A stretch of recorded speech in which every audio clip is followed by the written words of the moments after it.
Film keluaran tahun 2010 ini berkisah tentang sekelompok tahanan yang melakukan perjalanan sepanjang 6.437 km dari Siberia ke India. Bukan piknik yang pasti dan bukan cerita bohong ya, ini adalah kejadian nyata yang pernah terjadi. Kalian bayangin aja deh, 6.437 km itu sejauh apa? Ditambah lagi, sepanjang perjalanannya mereka harus lalui beberapa cuaca. Dari mulai badai es, badai pasir, kekeringan, ya intinya semua cuaca lah. Perjalanan ini dilakukan pada tahun 1941 yang berarti belum ada teknologi macam-macam seperti sekarang ini. Ditambah lagi, negara mereka sedang dalam masa Perang Dunia Kedua. Kalau ibarat game ini levelnya udah level tingkat dewa lah guys. Andrei Timofeyevich. Tokoh utama kita dalam film ini adalah Janusz Wyszek. Dia adalah seorang warga negara Polandia yang dituduh menjadi mata-mata dan terpaksa ditahan di Gulag, yaitu penjara untuk tahanan Uni Soviet. Di sini, Janusz merencanakan pelariannya bersama narapidana lainnya seperti Mr. Smith yang berasal dari Amerika Serikat dan Valka yang merupakan pencuri dan pembunuh yang tergabung dalam kasta Urki. Selain mereka, yang bakal gabung sama Janusz ada Thomas Holditsky yang punya talenta melukis sekaligus memasak, juga seorang pendeta bernama Andreas Voss yang gerejanya dirusak oleh Uni Soviet, dan Zoran yaitu pria yang bekerja sebagai akuntan dan juga humoris. Oh iya, yang terakhir ada Kazik yang punya penyakit rabun jauh dan satu lagi ada wanita yang bakal mereka perkosa di tengah perjalanan. Enggak guys, bercanda, jangan mesum. Ada satu lagi wanita yang bakal mereka temui di perjalanannya nanti. Latar waktu untuk film ini berada di Polandia pada tahun 39. Hitler melakukan serangan ke Polandia dari barat dan Stalin menyerang dari timur, dan mereka membagi negara Polandia ini menjadi dua bagian. Dan itulah konflik Perang Dunia Kedua yang terjadi di Polandia.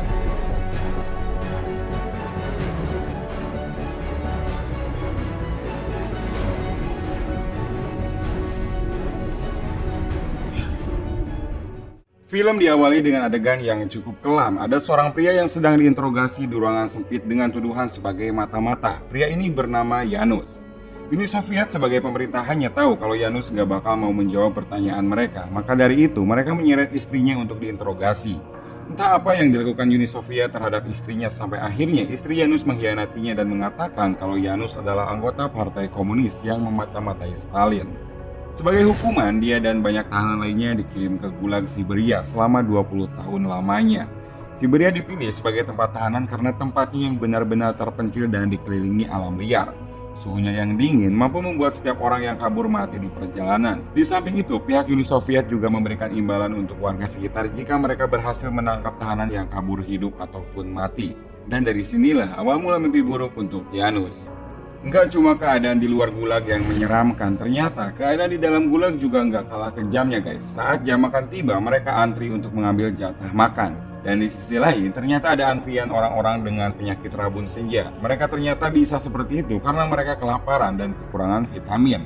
Sampai sini kita tahu situasinya, hidup di dalam penjara ini makanan sangatlah penting untuk bertahan hidup. Secuil roti saja sangat berarti demi bisa bertahan sampai keesokan harinya. Seperti Smith yang memikirkan diri sendiri ketika makanannya hampir diambil oleh orang yang sedang kelaparan. Sampai Janusz yang melihat kejadian ini merasa kasihan dan memberikan setengah makanannya. Dan Smith berkata kalau kebaikan Janusz seperti itu bisa membunuhnya di sini. Selang beberapa saat, Janusz kemudian mendapatkan teman baru yaitu Andrei. Dia adalah seorang aktor yang ditangkap karena filmnya menyinggung pemerintahan Stalin. Kejam banget ya guys, cuma karena berakting saja. Dan Smith juga menurut Andrei ditangkap karena merupakan orang asing yang berasal dari Amerika. Simpel banget ya, orang asing di penjara, nentang dikit juga di penjara ya, sadis banget sih emang. Tapi mungkin ya hal itu yang terjadi pada waktu itu. Kalau kita bandingkan, tindak kriminal Janusz sama Andrei ternyata nggak ada apa-apanya dengan Valka dan para Urki. Andrei bilang mereka adalah sekumpulan pembunuh dan pencuri. Mereka bisa dibilang orang yang berkuasa di penjara karena bos mereka adalah orang-orang yang kaya. Dan buat Valka sendiri, dia nggak segan-segan buat menyakiti orang untuk dapat apa yang dia mau. Seperti ketika dia menginginkan sweater tahanan orang lain, dia langsung mengambilnya secara paksa dengan membunuhnya. Pertemanan Andrei dan Janusz yang makin dekat bikin mereka percaya satu sama lain buat membahas soal rencana kabur. Andrei ternyata udah punya banyak info soal titik lemah penjara, namun masalahnya adalah tujuan mereka selanjutnya.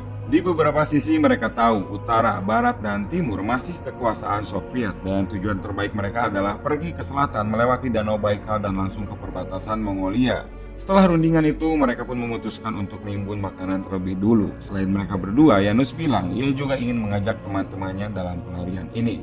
Hari demi hari, mereka lalui dengan rutinitas menjadi pekerja penebang kayu. Tokoh Smith yang meski di awal terlihat kejam, tetapi juga punya sifat pemberani yang gak dimiliki semua orang. Hal ini ditunjukkan ketika para tahanan terjebak di sebuah badai salju. Di sini, banyak yang mati kedinginan setelah dipaksa terus berjalan. Smith yang tahu cuaca ini bisa saja membunuh mereka semua mengusulkan untuk berlindung di pepohonan, namun si penjaga menolaknya dan menyuruh tetap berjalan. Smith pun membantah walau penjaga itu nodongin pistol dan malah pergi ke pepohonan. Karena si penjaga juga nggak mau semakin kehilangan banyak orang, akhirnya pilihan terbaik ikut ke hutan dan membuat kemah sementara. Di adegan inilah Janus, Smith, Zoran, Kasik, dan Andrejko saling berkenalan untuk pertama kalinya. Meski selamat dari badai salju, namun malamnya para penjaga masih punya sedikit dendam untuk Smith. Makanya dia sama Janus pun dipindahkan ke tempat kerja yang lebih berbahaya, yaitu di pertambangan. Udara yang pengap dan banyaknya ledakan benar-benar bikin Janus nggak berdaya sampai ia berhalusinasi. Karena udah nggak tahan lagi, ia pun mulai bicara pada Smith tentang rencana kaburnya bersama Andrei. Namun Smith langsung memotongnya dan bilang kalau Andrei pembohong dan selalu membicarakan tentang rencana pelariannya terhadap tahanan-tahanan baru. Namun meski begitu, Smith siap ikut bersamanya jika memang Janus serius untuk kabur, karena menurut Smith, sifat baik Janus akan berguna untuknya nanti. Beberapa hari setelah itu, malamnya Janus membicarakan kembali tentang rencananya, dan seperti yang diduga, Andrei ternyata emang penakut. Pasalnya pas Janus mengajaknya untuk pergi, dia banyak alasannya, entah itu soal makanan ataupun jarak perjalanan yang jauh. Percakapan mereka yang cukup keras ini ternyata didengar oleh Valka dan membuatnya berpikir untuk ikut bergabung dengan rencana mereka. Di sisi lain, Smith bernegosiasi dengan napi yang bertugas menjaga genset listrik dan dia mengatakan kalau peluang Smith cuma 10 menit untuk kabur setelah genset dimatikan. Dan akhirnya setelah semuanya beres, Janus dan yang lainnya sepakat memutuskan untuk pergi ketika badai salju karena menurut Janus, badai salju ini dapat menutup jejak kaki mereka saat mereka kabur. Selang beberapa lama, ketika mereka menunggu waktu yang pas, ternyata Valka datang dan mengancam Janus agar membiarkannya ikut bersama mereka. Dan gak ada pilihan lain selain mengizinkannya ikut karena Janus tahu Valka bisa saja membunuhnya atau melaporkannya jika keinginannya tidak terpenuhi. Tibalah momen di mana mereka kabur dan memotong kawat pagar, dan benar saja mereka akhirnya berhasil selamat dari para penjaga dengan adanya badai salju ini. Singkat cerita, mereka berhasil kabur sepanjang 20 km. Di momen ini Janus mengumpulkan makanan dari para rombongan, termasuk Valka satu-satunya orang yang kurang disukai di rombongan ini. Meski terkenal kejam, tetapi Valka punya prinsip yang cukup menarik. Dia yang kagum sama kemampuan navigasi Janus, akhirnya punya respect ke Janus dan menobatkan dia sebagai pakan, yaitu sebutan bos untuk orang Urki. Dan hal itu juga berarti kalau Valka rela mengorbankan nyawanya untuk melindungi Janus. Perjalanan mereka pun berlanjut dan Janus mengatakan untuk bisa sampai ke danau butuh sekitar 4 mingguan perjalanan. Di sini juga mereka nggak cuma harus bertahan dari iklim yang dingin dengan makanan yang minim. Beberapa dari mereka juga punya kelemahan tersendiri. Salah satunya adalah Kasik yang memiliki penyakit senja. Saat malam tiba dan ketika sedang mengumpulkan kayu untuk api unggun, dia tersesat dan nggak bisa melihat sama sekali. Kasik pun berhalusinasi sampai akhirnya mati kedinginan dan membeku. Yang mirisnya, dia meninggal gak jauh dari tempat api unggun teman-temannya. Dan sangat disayangkan sekali, inilah akhir perjalanan untuk Kasik. Minggu demi minggu mereka lalui dan belum juga menemukan danaunya, sampai stok makanan mereka juga habis. Smith yang bisa memancing pun lama-kelamaan kehabisan ikan untuk dipancing. Nah, kok bisa mancing? Jadi Smith membuat kail pancingan dari kawat yang mereka potong di penjara tadi. Dan bagaimana mereka bisa membuat api? Mereka menggunakan batu api milik Zoran. Di titik ini, Valka mulai kehilangan akal sehatnya. Dia mulai bicara kepada Janus soal memakan salah satu temannya, tapi Janus menolak. Dia masih kekeh bakal menemukan danau Baikal di mana mereka bakal dapat banyak makanan. Tepat malam sebelum Janus memutuskan pergi, tempat mereka sempat didatangi oleh binatang buas. Kelompok serigala itu ternyata sedang menyantap rusa di tempatnya. Valka dan yang lainnya pun langsung mengusir mereka dan gantian memakan daging rusa bekas para serigala tadi. Di sini guys, bisa kita lihat seberapa kelaparan mereka dan seberapa tertekannya mereka sampai-sampai mereka seperti hewan kelaparan. Keesokan harinya, perjalanan Janus untuk menemukan Danau Baikal pun dimulai. Ia hanya pergi sendirian karena ia rasa teman-temannya sudah tidak memungkinkan lagi untuk menempuh perjalanan.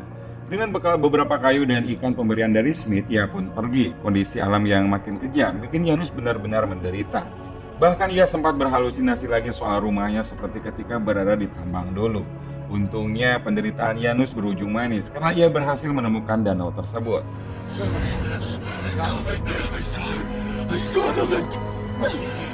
Setelah semingguan lebih, Janus pun kembali ke Smith dan kawan-kawan dengan membawa kabar baik ya, walaupun kondisinya datang dengan sangat mengkhawatirkan. Beberapa hari sebelum sampai di Danau Baikal, di tengah perjalanan mereka diikuti oleh orang misterius. Ternyata ia adalah perempuan Polandia yang juga kabur dari Uni Soviet. Sama kayak Janus dan kawan-kawan, ia juga tersesat dan gak punya makanan. Setelah mengikuti sampai danau, wanita yang bernama Irena ini akhirnya diterima baik oleh mereka. Namun Smith berpikir dan menganggap kalau Irena ini hanya akan menjadi beban selama perjalanan nantinya. Di Danau Baikal, mereka menetap selama beberapa hari. Tujuannya adalah untuk mengumpulkan energi dan membersihkan diri, mulai dari mandi, mencuci baju, hingga mencukur rambut. Perjalanan pun berlanjut dan Smith di sini mulai menanyakan asal-usul Irena. Ia menjelaskan tinggal di peternakan dekat Warsawa dan orang tuanya mati dianiaya oleh Soviet. Cuma di sini Smith bukannya simpati. Pasalnya Warsawa adalah daerah kekuasaan Jerman bukan Soviet. Smith yang nyadar soal hal itu langsung bilang ke Irena untuk jangan membohonginya lagi. Saat mereka sampai di suatu pemukiman, Falka langsung berinisiatif untuk pergi ke pemukiman itu. Tapi Janus gak sependapat karena menurutnya orang-orang di sana bisa saja menangkap ataupun membunuh mereka. Falka yang berani dan sedikit arogan ini tentu saja gak peduli dengan perkataan Janus dan tetap pergi untuk mencari makanan. Setelah hilang beberapa saat, Falka kembali dengan banyak hewan untuk dimakan. Teman-temannya curiga kalau Falka telah membunuh seseorang di pemukiman itu setelah melihat noda darah di bajunya. Tapi ia ngotot dan bilang kalau itu adalah darah anjing. Falka juga sempat nyuri minuman keras untuk memperingati ulang tahunnya. Sampai sini mereka pun akhirnya bisa kembali makan bersama. Di sini Irena mengaku kalau ia berbohong soal masa lalunya. Jadi Irena sebenarnya adalah seorang anak dari orang Polandia yang punya paham komunis. Mereka sempat hidup enak sebentar di Moskow, tapi tiba-tiba orang tuanya ditangkap dengan tuduhan sebagai mata-mata. Dan setelah itu Irena pun mengatakan kalau hidupnya nggak jelas berada di jalanan dan tanpa arah. Hari demi hari mereka berjalan untuk menuju perbatasan. Kehadiran Irena yang awalnya nggak dirasa berguna justru bikin dampak besar untuk kelompok para tahanan ini. Sifatnya yang terbuka dan mudah bergaul membuat semua orang simpati dan dekat dengannya, bahkan sampai bikin Smith terharu ketika kakinya dirawat. Dan ngomong-ngomong soal Uni Soviet, Falka adalah satu-satunya orang di kelompok ini yang masih membela rezim Stalin. Makanya ketika sampai di perbatasan antara Soviet dan Mongolia, Falka memutuskan untuk berhenti walaupun dia tahu bisa saja tertangkap. Namun menurutnya hal itu bukan masalah, setidaknya dia bakal menetap di penjara yang lebih baik dari gulag dulu. Dan ini merupakan terakhir kalinya kita melihat Falka guys. Sayang banget sih, karena meski dia kejam dan juga arogan, tetapi karakternya menarik untuk diikuti. Akhirnya mereka tiba juga di Mongolia, namun nyatanya ini bukan akhir dari perjalanan mereka. Ternyata nih guys, Mongolia juga menganut paham komunis yang tentunya tempat ini bukan tempat aman untuk mereka tinggali. Keadaan juga kelihatan makin parah ketika mereka menemukan sebuah kuil yang hancur gara-gara dirusak oleh para komunis. Andrei Voss yang merupakan pendeta merasa sedih melihatnya karena perusakan seperti ini juga sempat terjadi di daerahnya. Sampai sini mereka bingung mau kemana dan untungnya Janus punya ide yang brilian sekaligus nekat. They say we could go beyond Tibet, over the mountains to India. What mountains? The Himalayas. We walk. Ia memutuskan untuk membawa kelompoknya menyusuri pegunungan Himalaya menuju India. Dengan itu, mereka bisa meminta perlindungan dari militer Inggris yang saat itu sedang menduduki India. Dan dari sinilah perjalanan kedua mereka dimulai, sekaligus harus kembali menghadapi kelaparan dan cuaca yang lebih ekstrim lagi. Perjalanan mereka berlanjut dengan sebotol air harapan mereka. Berbeda dengan daerah Siberia yang dingin dan penuh air, di sini mereka harus bertahan di iklim yang kering dan sangat panas. Beberapa hari saja, ternyata bekal air itu sudah habis dan saat di tengah perjalanan, Smith terlibat cekcok dengan Janus soal sumber air yang terlihat seperti Fata Morgana. Tapi untungnya Janus salah karena apa yang mereka lihat ternyata adalah oase. Mereka pun akhirnya beristirahat dan mandi untuk menyegarkan diri sekaligus bermalam di sana. Tapi setelah berunding dan mereka tahu tidak ada bakal makanan, hanya air saja, maka jalan terbaiknya adalah melanjutkan perjalanan. Botol yang ada pun mereka isi semua dengan air, namun ternyata persediaan air mereka harus terbuang sia-sia dengan adanya badai pasir yang melewati mereka. Dari sini kondisi Irena makin lama makin lemah, ditambah lagi kakinya membengkak. Meski sempat memaksa berjalan, akhirnya terjatuh juga dan dibantu sama Voss. Cuma usaha Voss juga gak begitu membuahkan hasil karena badan Irena sudah terlalu lemah. Dan akhirnya di sini Irena pun meninggal dan dikuburkan di gurun ini. Gak ada lagi waktu yang terbuang untuk berhenti dan bersedih. Mereka pun harus terus berjalan selama tubuh dan kaki mereka bisa dipaksakan. Satu persatu dari anggota kelompok ini harus tumbang guys. Beberapa hari kemudian setelah Irena, Thomas yang kakinya udah bengkak dan berdarah juga harus berakhir hidupnya di perjalanan. Beberapa hari kemudian setelah Thomas, kondisi Smith juga semakin lemah sampai dia nggak bisa bergerak. Pokoknya di titik ini kalian bakal menyaksikan perjuangan yang benar-benar miris dari keempat orang yang tersisa ini. Smith yang sudah lemas dan tidak bisa bergerak lagi menyuruh Janus untuk pergi meninggalkannya. Namun Janus menolak, malah menyuruh Voss dan Zoran untuk berjalan lebih dulu dan mencari air di pegunungan selanjutnya. Malam pun tiba dan syukurnya mereka berdua berhasil menyusul Zoran. Keesokan harinya, Zoran terbangun karena ada ular yang melewati kakinya. Dengan harapan ular itu membawanya ke sebuah genangan air, Zoran pun mengikuti ular itu. Dan ternyata benar guys, mereka bisa menemukan genangan air walaupun bercampur dengan pasir, namun gak ada pilihan lain selain mereka meminumnya. Setelah selesai minum, selanjutnya mereka menangkap ular tadi dan memakannya. Setelah meninggalkan gurun yang panas dan benar-benar menyiksa, mereka akhirnya berhasil menemukan sungai. Dari sini perjalanan mereka terasa lebih mudah karena mereka bisa mendapatkan air untuk perbekalan. Sampai suatu ketika, entah beberapa hari ataupun minggu perjalanan mereka, ketika Voss bangun, ternyata mereka secara tidak sadar sudah sampai di tembok besar Cina. Setelah itu mereka pun bisa sampai juga di perbatasan Tibet. Janus dan kawan-kawan disambut baik oleh penduduk asli sana. Bahkan mereka sampai diberi makan dan tempat berlindung seperti layaknya tamu biasa. Di selang mereka bersantai, Janus kemudian menanyakan tentang rute ke India. India. Dan salah satu penduduk sana memberitahu kalau ada jalur lewat pegunungan yang bisa mengantarkan mereka ke sebuah desa kecil di bagian sisi India. Dan dia juga mengatakan bahwa orang-orang di sana sangat baik dan bisa memberikan mereka makanan ataupun tempat berlindung. Namun masalahnya, cuaca saat ini tidak memungkinkan untuk melakukan perjalanan ke sana. Setidaknya mereka harus nunggu dulu sampai musim semi.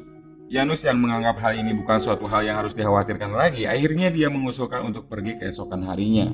Di malam ini mereka sedikit berbeda pendapat. Smith malah punya rencana lain kalau dia sendiri akan pergi ke Cina dan mencari pangkalan militer Amerika dan berlindung di sana. Sedangkan Voss dan Zoran memilih untuk menunggu satu musim dulu. He's gone. Namun keesokan harinya tiba-tiba Janus sudah menghilang dan pergi sendirian lebih dulu. Voss dan Zoran yang tahu hal ini langsung buru-buru menyusul Janus. Singkat cerita, mereka pun berjalan melewati rute yang telah diceritakan penduduk Tibet tadi. Dan akhirnya dengan bahagia mereka pun bisa sampai dengan selamat ke desa di pinggiran India dan disambut baik oleh pemerintah dan warga di sana. Welcome to India. Paper passport, please. We don't have. Never mind. Itulah akhir dari perjuangan Janus, Zoran, dan Voss sejauh kurang lebih 6.400 km untuk mencari kebebasan. Beberapa tahun kemudian, tepatnya tahun 45 adalah kemenangan untuk Eropa dan Uni Soviet menerapkan komunisme. Tahun 56, Hungaria bangkit, tembok Berlin pun dibangun di tahun 61. Dan di tahun 89, komunisme di Polandia hancur dan akhirnya mereka merdeka. Di tahun ini juga halusinasi yang sempat Janus alami akhirnya menjadi kenyataan dan ia pun berhasil bersatu dengan istrinya setelah sekian lama. Itulah ending bahagia dari kisah nyata dari para tahanan yang pernah menjalani kerasnya mencari yang namanya kebebasan. Biar lebih berasa lagi, kalian bisa cek Google ataupun Wikipedia tentang letak dan penjara Gulag yang dulu sempat terkenal sebagai penjara politik Uni Soviet.